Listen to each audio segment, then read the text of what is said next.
কি অবস্থা বন্ধুরা, কেমন আছেন? অবশ্যই আপনারা ভালো আছেন, দোয়া করি সবসময় ভালো থাকেন। দেখেন, আমার এই মাথার উপর একটা ইস্যু আছে। তো এই ট্যাক্সের ইস্যুটা কিভাবে আমরা রিমুভ করব, আমরা এই ভিডিওতে আপনাকে দেখাবো। চলুন আমরা স্ক্রিনটাকে লক্ষ্য করুন, আর এই ট্যাক্স রিমুভ কিভাবে করতে হয় সেভাবে আপনাদেরকে দেখা দিচ্ছি। ফেসবুকের অফিসিয়াল পেজে আপনি ক্লিক করুন, তারপরে চলে আসবো আপনার ফেসবুক। তারপরে আপনার এই থ্রি ডট মেনুতে ক্লিক করে আপনার প্রোফাইলে ক্লিক করে তারপর চলে আসবেন আপনার যে ট্যাক্সে ইস্যু আছে, তারপর ক্লিক করবেন সে ইনসাইটস, তারপরে চলে যাবেন এই ইস্যুর মধ্যে। তো ইস্যুটা কিভাবে রিমুভ করব তারপর আমরা দেখাচ্ছি। ব্যাক করব, তারপর থ্রি ডট মেনুতে ক্লিক করব, এডিট অপশনে ক্লিক করব, তারপর ইউর অ্যাভাটার ক্লিক করব। এভাবে চলে আসবে স্টিকার। আপনি এই জায়গা থেকে যে কোনো একটা স্টিকার চুজ করতে পারেন, আগে পিছে দেখে আপনার যেটা ভালো লাগে আপনি সেটাই চুজ করতে পারেন।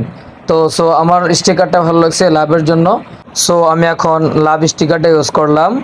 তারপর দেখতেই পাচ্ছেন যে এখন আমি পোস্ট করতে পারতেছি না, সেভ করতে পারতেছি না।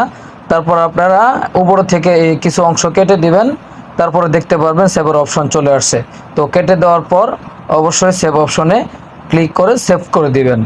সেভ করে দিলেই পোস্ট হয়ে গেল। তো তারপর আমরা দেখব ইস্যুটা কি রিমুভ হয়েছে কিনা। আমরা এখন একটু স্ক্রল করে দেখতেছি।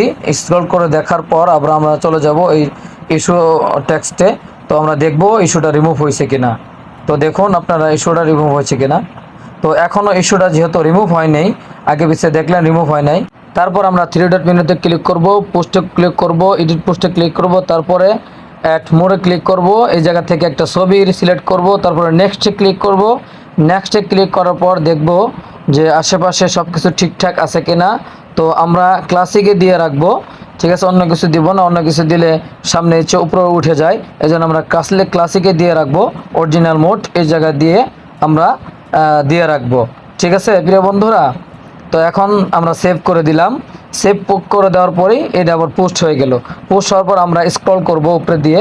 তো স্ক্রল করার পরে দেখব যে আসলে এটা রিমুভ হয়েছে কিনা। যখন দেখবেন স্ক্রল করার পরেও ইস্যুর মধ্যে চলে আসবেন, যে পোস্টটা ইস্যু ছিল, তো ইস্যুর মধ্যে আসার পর সে অলরেডি ক্লিক করে দেখেন এখনও রিমুভ হয় নাই। তো রিমুভ যখন হয় নাই তখন আপনি এই অবস্থায় মাঝখানে মেন মেনুতে চাপ দিয়ে কেটে দিবেন।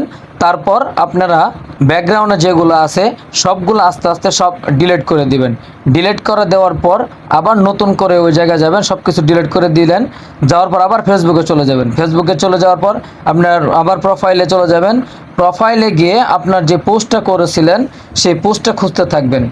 স্ক্রল করে পোস্টটাকে খুঁজতে থাকবেন যে পোস্টটাতে ইস্যু ছিল। তো আমরা এই পোস্টটাকে পেয়ে